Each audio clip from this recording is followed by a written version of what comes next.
Сегодня в Казани эвакуированы несколько школ. Как заявила официальный представитель Казанского Кремля Лилия Галимова, до республики докатилась волна из других регионов. Все оперативные службы работают, все подключены, сказала Галимова журналистам на брифинге.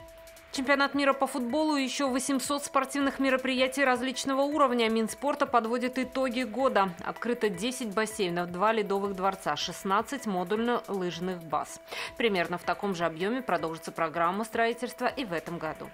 Рустам Минниханов сегодня встретился с руководителем исполкома ОНФ Михаилом Развожаевым. Обсудили совместное сотрудничество в приоритетных проектах.